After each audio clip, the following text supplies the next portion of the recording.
Hi, it's Rebecca Whitman, your host of the Balanced, Beautiful, and Abundant Show.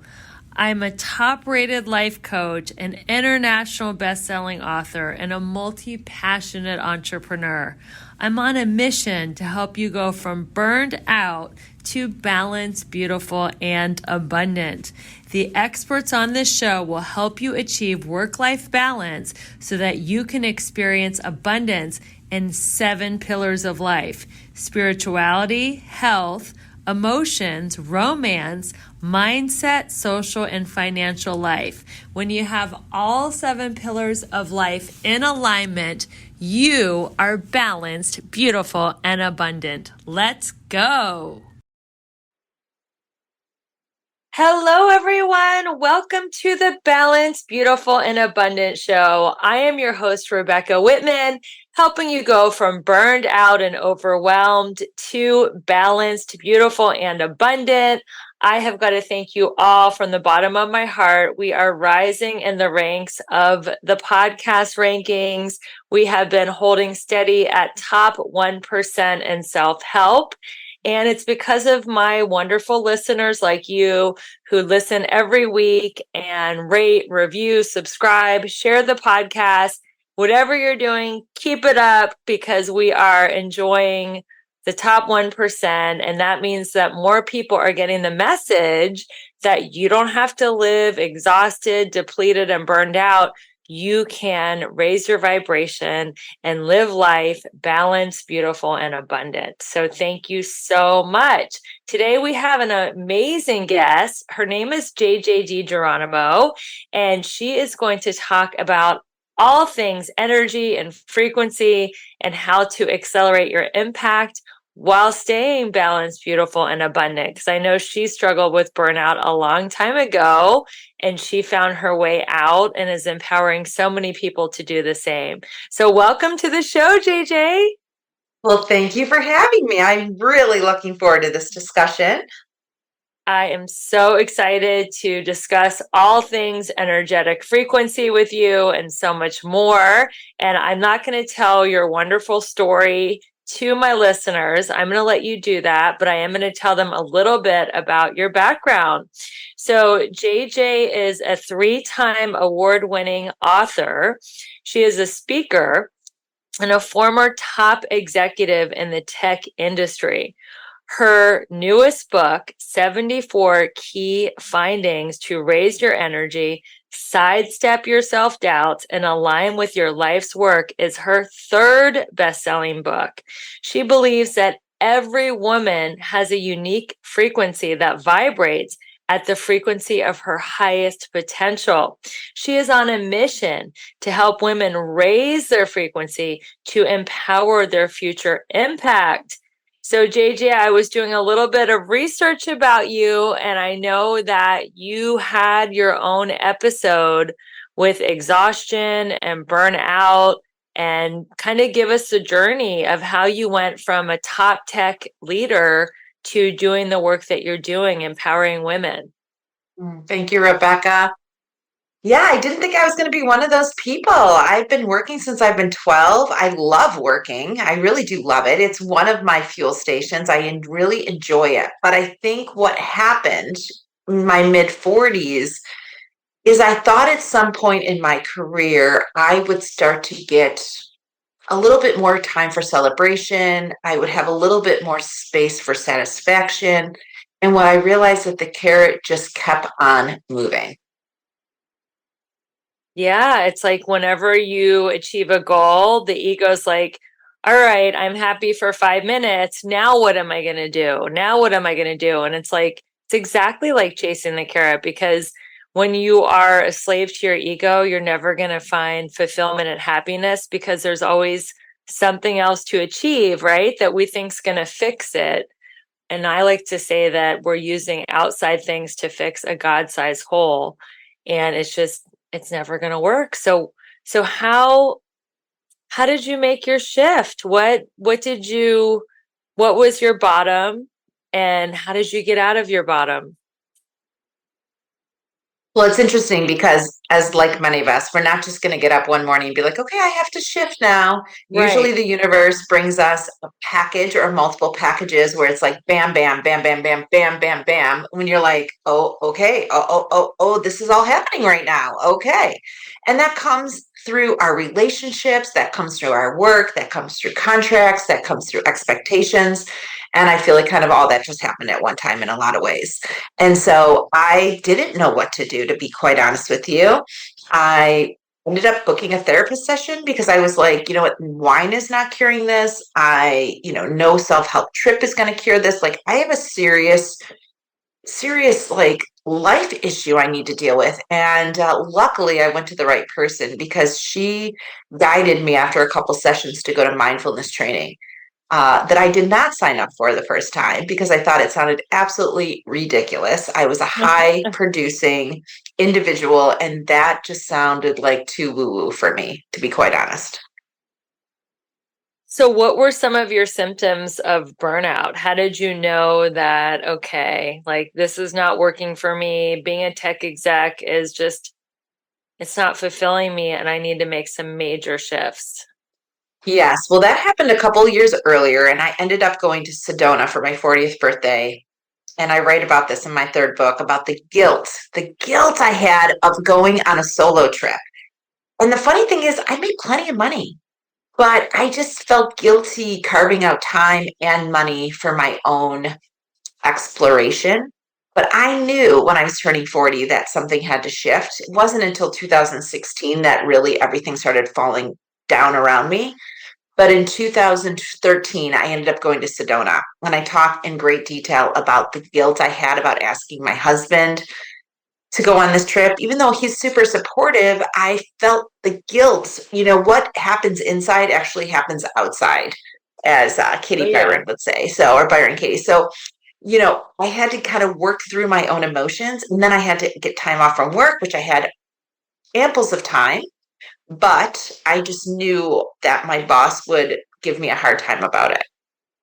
So I think that first step in 2013 of going to Sedona was really interesting because it was kind of where I was seeking to get clarity on the inner turmoil I was experiencing. Like, I was exactly where I had hoped to be, yet where I was wasn't really filling me up the way I thought it should.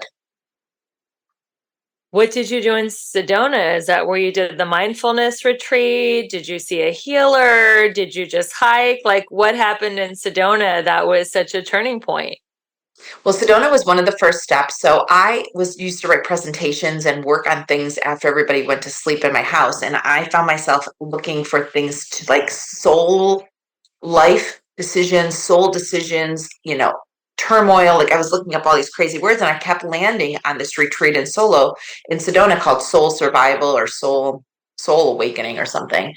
But it was expensive. And I was like, oh my gosh, I can't imagine I spending this much money over 3 days. But I kept showing back up there and I eventually signed up for it. And then they customized a program based on what I was feeling and what I wanted out of the trip. And so they give you an agenda and then you drive around to all the practitioners' homes that are vetted and are sort of this network of this woman who also experienced some of the things that we're talking about and ended up moving to Sedona and creating this. So that was the beginning. And then in 2014, I ended up leaving my job to write my second book and do more work, do more keynoting around the world. Wait, let me But it back wasn't an, up. This sounds like the coolest retreat. So you get a hotel room in Sedona, and yes, instead of all the practitioners coming to speak to a group of women, they yes, basically set up one-on-one appointments with you and all these healers, and you drive all around Sedona and get different sessions.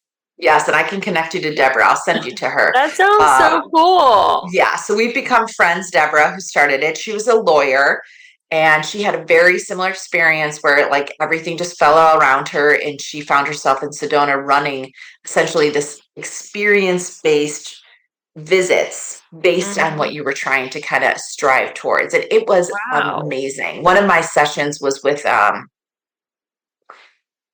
angel worker, which I didn't even really know what that was. I was like, okay. And when I was slotted for 3 hours with her, and she's in Cottonwood, which is outside of Sedona.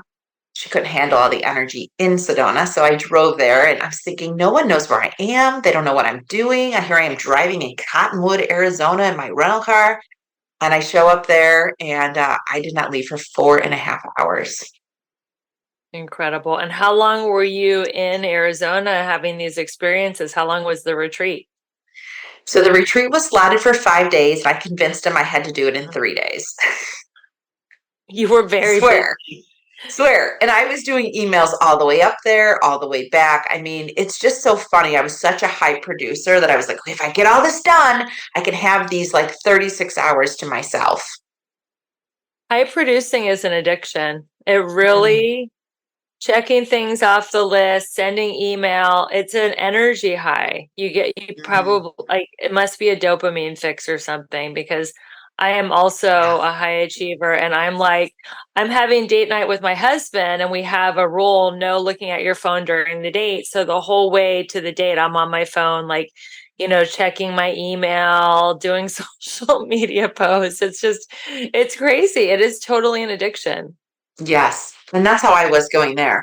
So then in 14, I ended up leaving my job, which for any listener that's gone from corporate into your own business, I mean, that is mind, challenged because everything that you defined yourself by disappears. And I found myself running my own business, but yet sharing what I used to do because I couldn't get my mind wrapped around who I was becoming because I didn't know how to define myself. And I thought that what I was doing, which was writing books and speaking, was so foo-foo compared to what I used to do that I just wouldn't even give myself the space to lean into that fully. So when did you accept your new identity of being an inspirational speaker and author?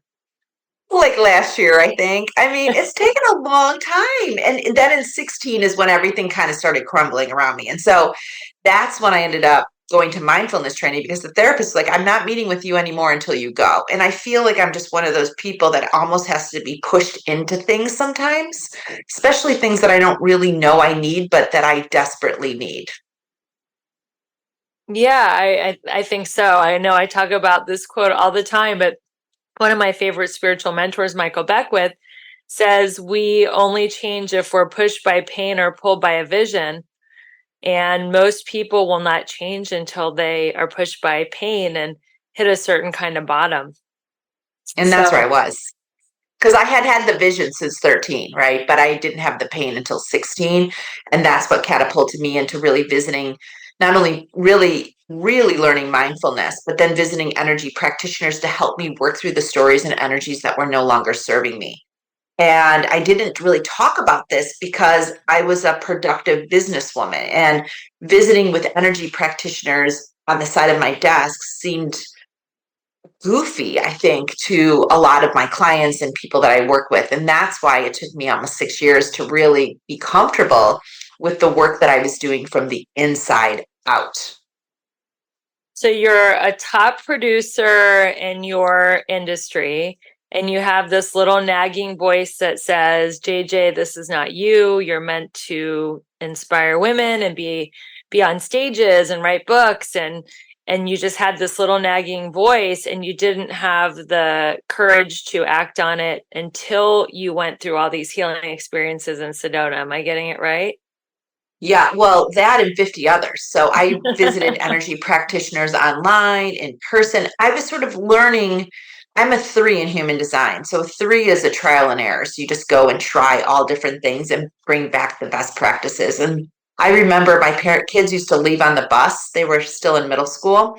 And the bus would leave, and like I literally would run back to the house, let the dog out, and drive 2 hours to Pennsylvania to visit this woman, Paula, that I did some energy work with. Conference calls all the way there, all the way back. And I would get back just as the bus would pull in. And I remember telling her, I've got to figure out a way to help more women work through their stories, work through their darknesses, work through things that they're not going to tell anybody that's really overshadowing their potential.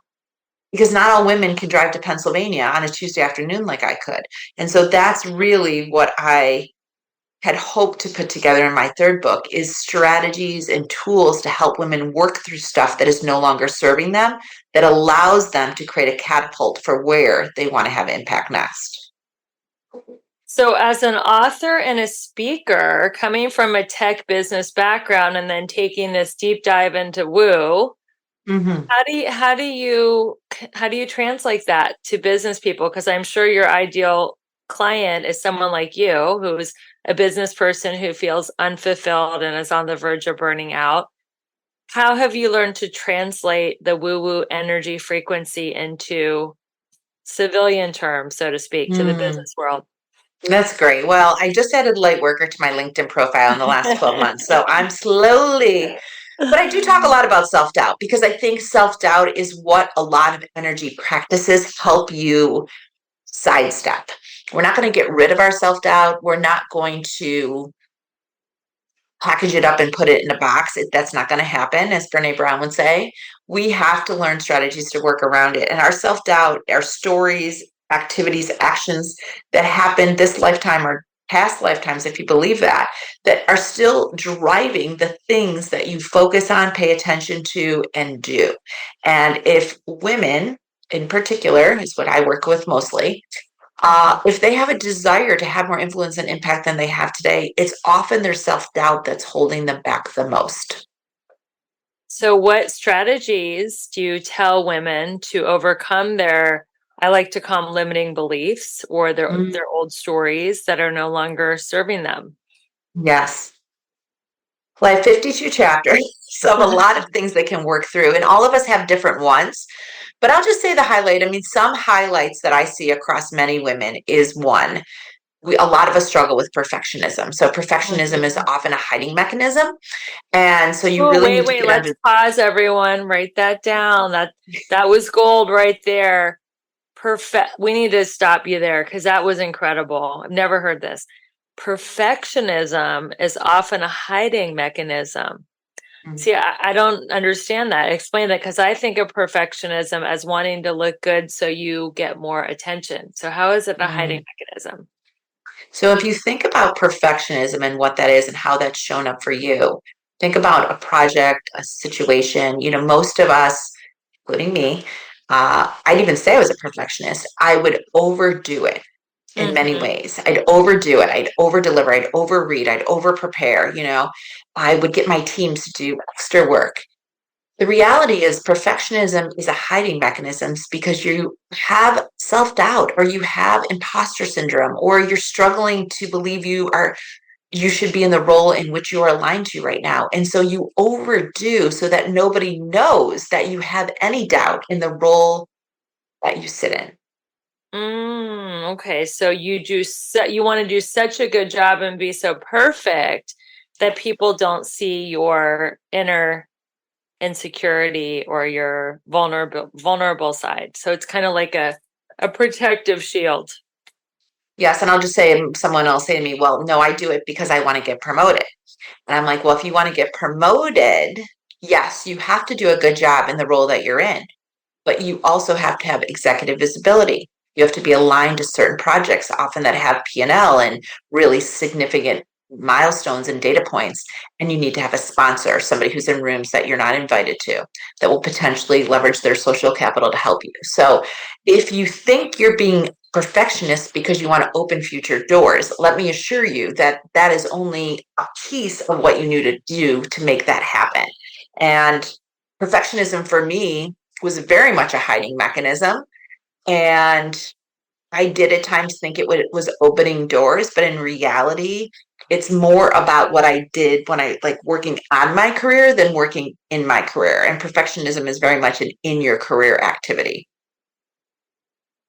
So when we feel ourselves leaning into perfectionism, thinking we have to look perfect, sound perfect, be perfect, have the perfect body, the perfect relationship, the perfect home, the perfect kids, how do you combat perfectionism? I mean, first of all, doesn't that just sound exhausting? It does, but Who the that's heck wants that? women think that that's what they need to be is perfect. No, we need to be authentic. We need to be totally comfortable in who we are and knowing we're not perfect because we hide stuff all the time. I hide it. Everyone hides things. But I feel like for many women, like we need you just the way you are. We need more women at more tables. And unfortunately, if we're always trying to be perfect, we're never going to strive for that stretch project.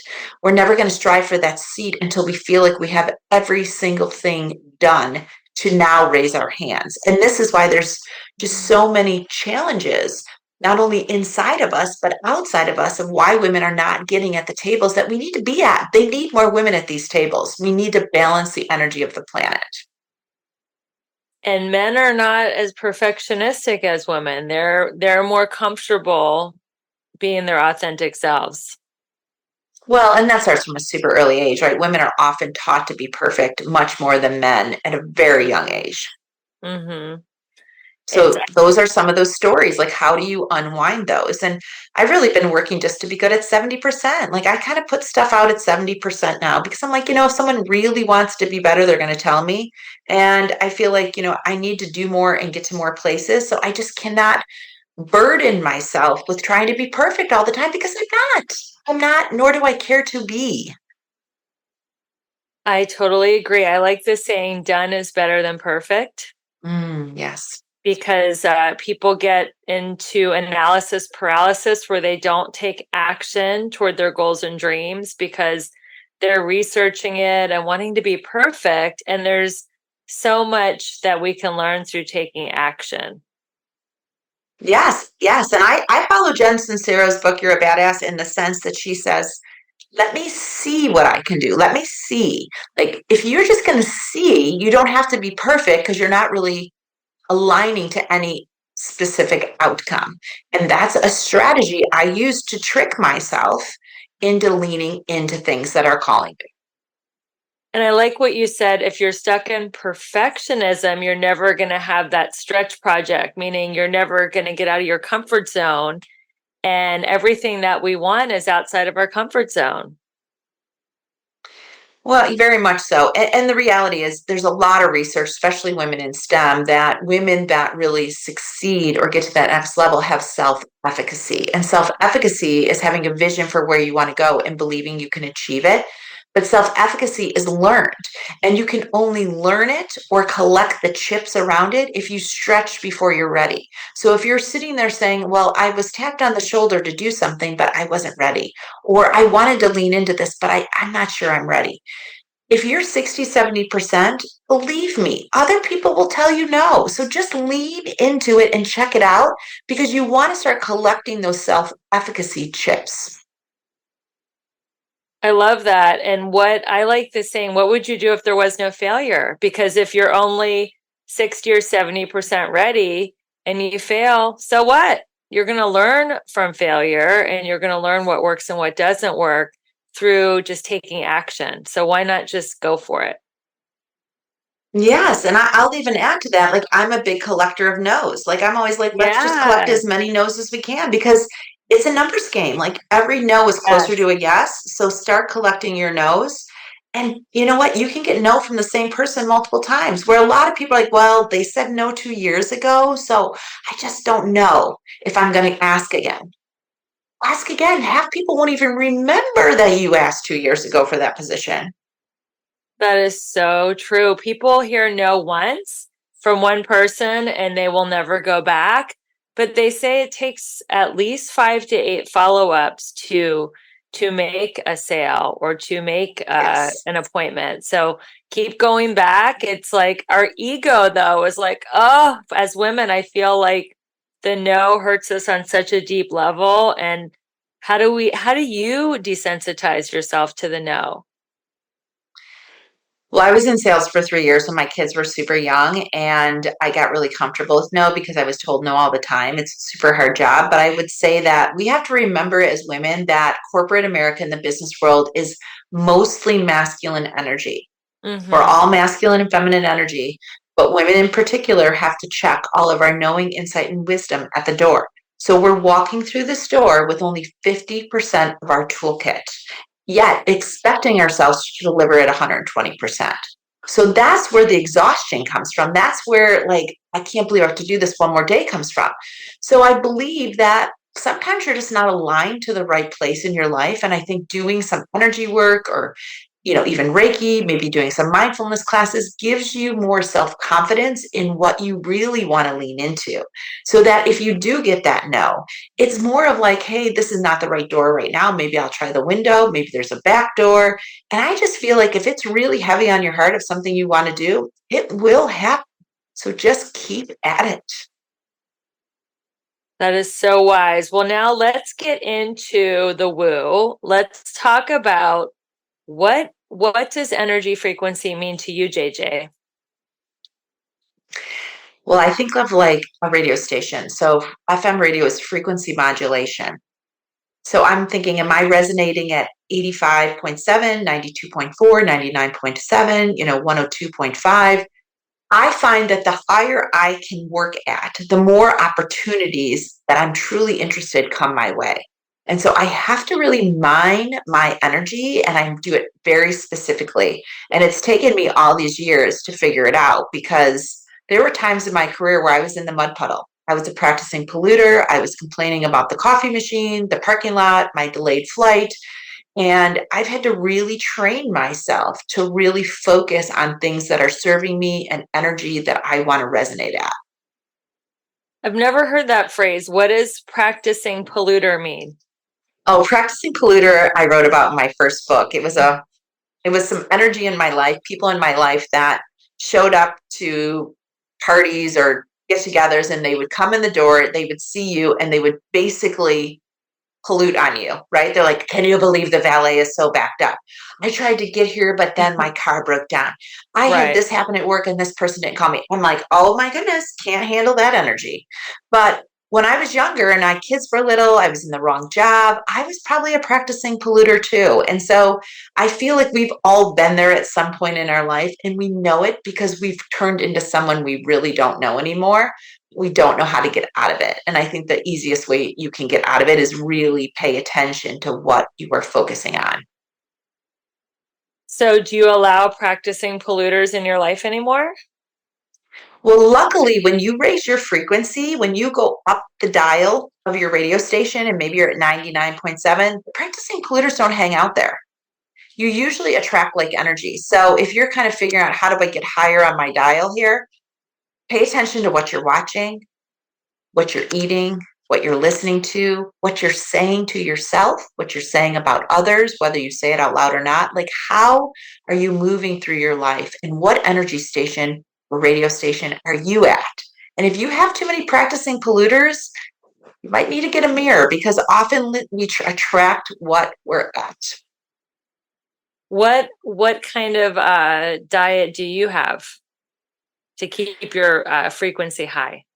Oh, I would say I'm 80-20, right? 80% I eat really great, but I did eat a bag of M&Ms today. So I have a 20% where I just, if my kids are eating pizza, I'm eating pizza. I'm not like crazy, but, I just finished like a super great smoothie that has all these vitamins and energy. And I just feel like I feel better when I take care of myself. I mean, are you like plant-based, pescatarian, paleo, keto? Like what kind of Say plant pescatarian diet? most of the time. Yeah, most of the time. And mostly just because I don't want to eat chemicals. I try to really try to stay away from chemicals as much as I can. So you feel that junk food and soda lowers your vibration? I do. But Yeah. sometimes when I'm on my third flight on a Saturday, which happened this weekend, like I'm drinking a Coke. My sugar's low, like I need a Coke.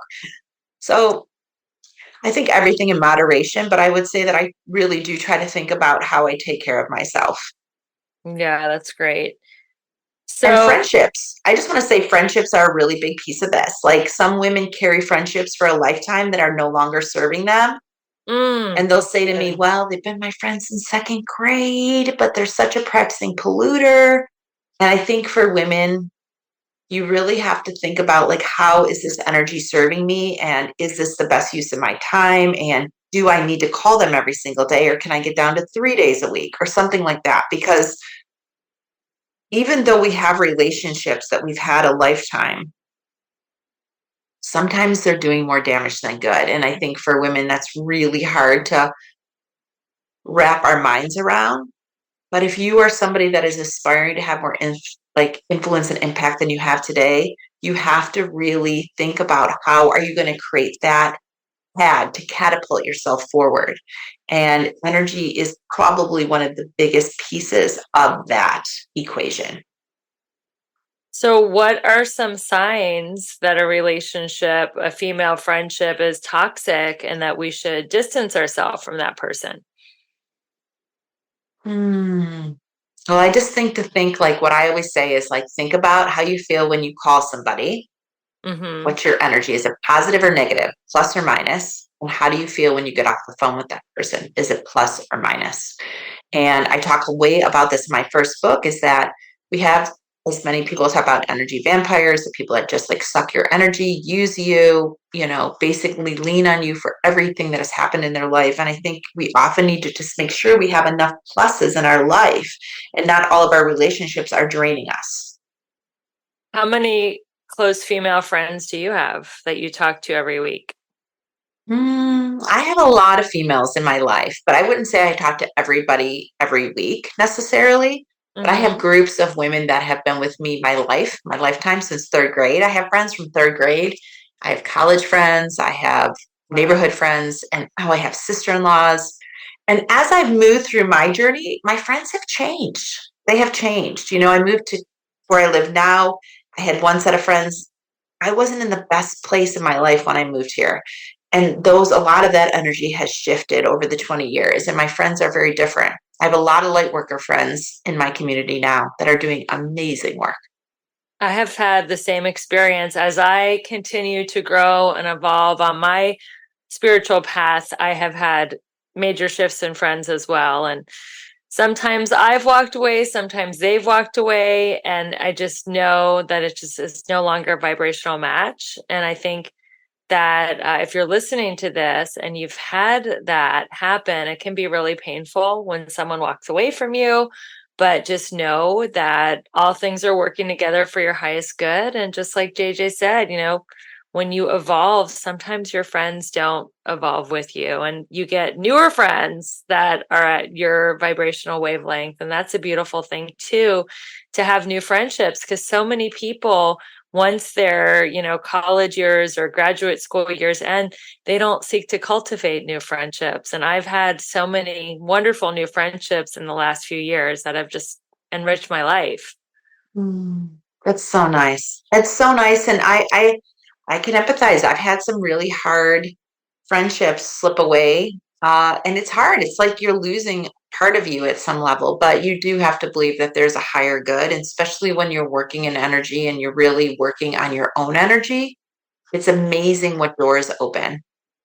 Yes. So speaking of energy, why should we care about our frequency, and how can we raise our vibration? You mentioned food. I know you Yeah. have some other tips and tools. Well, I Help. think what you listen to, right? What are you listening Mm. to? I used to watch all kinds of TV with my kids and my husband, all that stuff. And now I just have to really be like, that I don't want to see people hurting people before I go to bed. Like, even if it's just a murder mystery or something, like, I just cannot. I've learned I'm an empath, so I can't really take on all that energy. But I do love a good, YouTube inspirational video, nature videos. Like, I'm kind of grandma-ish now in my energy and the things I watch. But you'll once in a while, you will kind of watch me The Bachelor once in a while, because what bad happens on that is just a lot of emotion, but it's can check out. And so I think what you watch is super important, what you listen to and what you talk about. I have somebody in my life that just can agonize over something for 20 minutes, of like whatever, whether it's the grocery store clerk, the school board, the airline attendant, who it doesn't matter. It's like the same story. And I think, we used to talk a lot and now we talk maybe twice or three times a week for a much shorter time. And I think she's found other people to talk to things about. So I think for many of us, we just have to work on our own energy and let other people's energy take care of itself.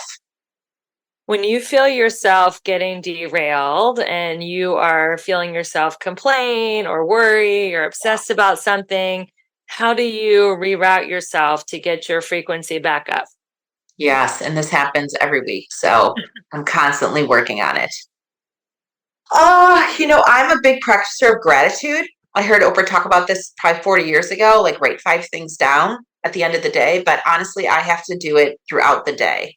And if I'm downward spiraling, this usually doesn't work. But if I start my day just having gratitude for little things like clean water, hot tea, gas in my car, like really simple things, it can kind of set the stage for what's ahead in the day. But if I jump out of bed and just like I'm late or I'm rushing to get something where sometimes I forget to set that kind of milestone or metric of where I'm going to work. And I feel like I really just have to ground myself. So I literally put my feet on the ground, whether I'm in my car, on the street, in my office, and I just visualize sort of from the top of my head all the way down my body. I visualize just the energy that's no longer serving me or it has no positive anchor to just dribble or drain just like a faucet right down my torso, down my legs, and right into the floor. And so it's almost like I physically drain the stuff that's no longer serving me.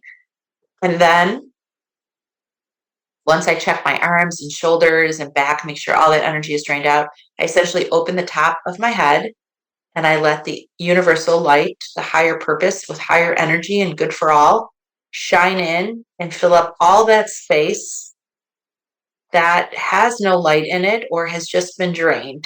And I literally just let that light shine right down my head and neck, back, shoulders, front and back of my body, down my legs, and into the floor. And then I think the higher God's a purpose for this energy. I close up my head, I open my eyes, and I just start working again. And it happens like that fast. And does the energy that you're releasing or the energy that you're bringing into your body have a color? White, usually. Well, when I was just doing it now, it was like green. The energy that was leaving my body was like a dirty green, and the light coming in was white, but not always. The white light is always there for me. The color leaving can vary, but I can do that in literally 15 seconds.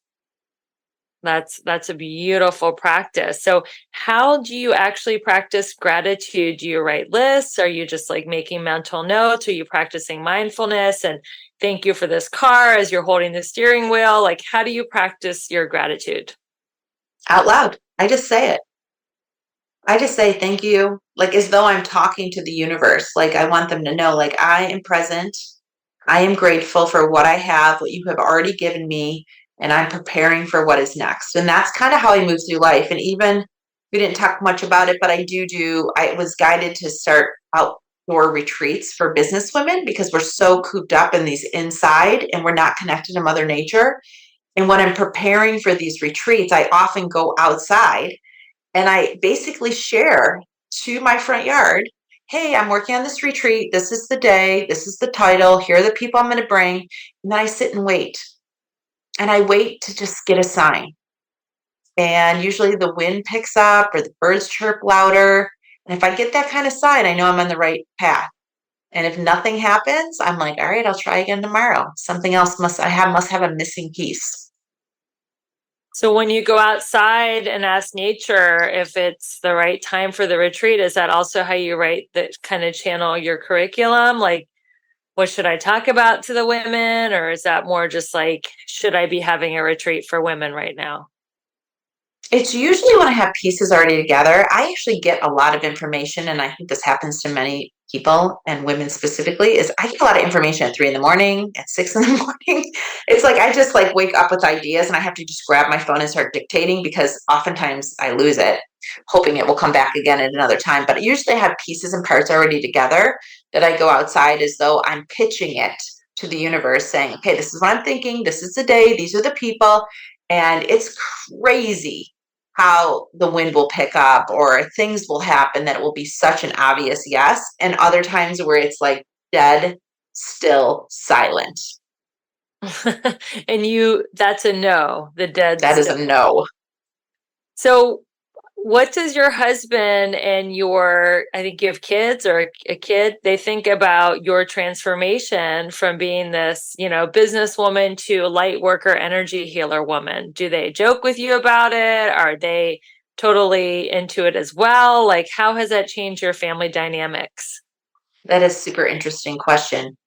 So I would say that my kids came out more enlightened for sure. So there, Okay. it's more, I have just different stories, but I will say that probably the biggest shift has happened between my husband and I. And remember, this started happening. I started my first women's group in 2008. The first book in 2011, Sedona 2013. So this has been a 15-year process, and it's Mm-hmm. been little teeny steps off the side of my desk throughout this time. And luckily, my husband has leaned into his own way of self discovery. So he listens to totally different books. He goes on different, trips or hikes. He is engaged in things that inspire him at work, or he's leading some stuff with students. So he doesn't do what I do by any means, but I will tell you that he too has been raising his frequency in his own way, not at the same pace, a pace that's effective for us, as Gary Zubak would say, right? That like your souls will either grow together or not. And I would say that in the grand scheme of things, we have each found our own way of having more inner peace. So he is also not on your exact path of energy work, but he's on his own personal growth path, and you guys kind of meet in the middle and can share what you guys are learning on your own respective paths. Is that what I'm hearing? Yeah, I would say that. I mean, he's in construction, Mm-hmm. so it's not like he's walking around with like a Zen tattoo and doing Yeah. yoga on Saturdays by any means. But he is working on self-reflection activities. He's doing a guy's trip to build water tanks with a couple friends of his. Like he's doing it his own way, Mm-hmm. which is working. It's working. And, we've talked at different times where he's like, well, are you looking for somebody more spiritual? And I'm like, no, I do that all day long. I don't need to have that in my house too. Like I need a place to just relax and have fun. And he brings a lot of fun to my life. That's wonderful. And if he's happy, then he doesn't need to do all this like energy healing work, because the Yeah. whole goal of why we're doing this is for happiness and fulfillment. And some people, we want to do this to get to deeper levels of happiness and fulfillment. And if somebody else is totally there on their own through either their just natural personality or what they're doing in their life is helping them reach happiness and fulfillment, then they don't need to do this kind of work. Your husband's already there. We're all just trying to get there, right? We're all just trying to figure Yeah. out more about who we are. And I would say Yeah. that, if you've never read Seed of the Soul by Gary Zubak, it is fascinating because it really talks about our relationships and how our relationships bring forward our biggest lessons. Yes, and that book is also all about intention. So that's going to be my last question of the day. I know you speak a lot in your books about the power of intention. So, how can somebody listening to this apply the power of intention into their lives? Hmm. I'm going to refer back to, I just did an interview with Kathleen that talks about body talk, and she uses her body as a way to validate. So she sits and asks a question, and if her body leans forward, it's a yes. And if her body leans back, it's a no. And so I think Mm. for many of us, really relying and listening to ourselves, our souls, and doing it in ways that gives us confidence in where we're going. Because some of us are going down paths that we don't know anyone else that's been down that path or has done that type of work. And it's hard to know sometimes how to get down the path, if you're on the right path. And I think really using your body as a tool, or nature, like I do, to determine if you are going down the right path, if you're unsure about your choices, if you are lost, maybe even in your choices at times. Start small. Like, do I want to do this? Does this make me feel good? Does this align to my higher calling? Just asking yourself these three questions and just either standing and seeing if your body leans forward, or maybe you're outside like I do and see if the wind picks up. But you have a lot of information available to you. It's just about figuring out how to tune in. Can you repeat those three questions? Those were so good to ask yourself when facing a decision. Hmm. You know, I'm a channeler, right? So I'm like, yeah, what did I just say? Oh, I thought you were like, these are something from your book. Like, because you said, ask Yeah. yourself these questions. But yeah, like, Like, I just want to say, like, it's basically asking, am I on the right path? So, does this yeah, feel good? Does this align with my higher calling? Is this the work I should be focused on now? Something along those lines, beautiful. that you're just getting a level of clarity. And I think when you put your hand on your chest, it really grounds you to be in your body when you're asking. And if you can stand perfectly still, you can learn how to really read the way your body's leaning. And, over time, you will feel yourself leaning forward or backward. Yeah, I just, like, my last retreat for women in business, I gave them pendulums and they were like, what the heck? And again, it's just about this inner knowing, tapping into what is already available to us, but is often deprogrammed, right? We're taught not to really listen to ourselves and our wisdom and follow our inner compass. Usually the life and the world wants to teach us what they want us to do. And like everything you need is like right here. I love it. People think they need to go to the Himalayas and like study in a cave for like a year with a shaman. And it's like, you can do that. And that's probably a beautiful journey. Or you can just get still in your body and just ask yourself, because Mhm. you and the shaman and everyone have access to the same higher power. So True. I love that. So, That is the truth. people I know are listening to this and loving JJ. We want to know, how can we find you online and how can we stay in touch with you, JJ? No, thank you. Thank you, Rebecca, for this opportunity to share. And I'm just so excited to have this opportunity to talk about this with working women, because 10 years ago, that probably wouldn't have been the case. You can find me on most platforms under JJ Digeronimo. I obviously spend a lot of time on LinkedIn and then Instagram. And then, of course, you can find me. Just Google me, you'll find me. But if you look for the book Seeking, make sure you put the number 74 after it, or Seeking 74 in JJ, because you do not want to end up on a dating site. You do not. Okay, unless you're taking my course, 7 Steps to Manifest Your Soulmate in Midlife, and then I'll show you how to navigate a dating site. I'm just kidding. That's So, so everyone, sweet. thank you so much for listening to another powerful, enlightening episode to the Balanced, Beautiful, and Abundant Show. My name is Rebecca Whitman, your host, helping you go from burned out to balanced, beautiful, and abundant. And if you could take 30 seconds out of your busy day and give us a 5-star review, subscribe, share this with a friend, I would be just so grateful from the bottom of my heart. We are starting a movement of people who are not going through life like zombies, exhausted. We are having fun. We are achieving results while being balanced, beautiful, and abundant. So keep spreading this message. I appreciate you so much. Stay tuned next week when we'll have another incredible guest. And until we meet again, keep your vibe high and magnetize.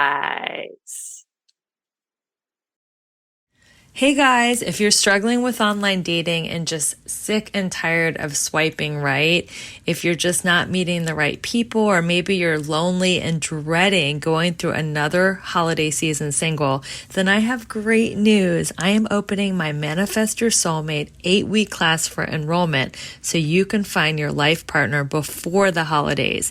Just go to the Linktree link in the show notes to schedule your Manifest Love call to learn more, and I can't wait to learn more about how I can help you find your true love for once and for all.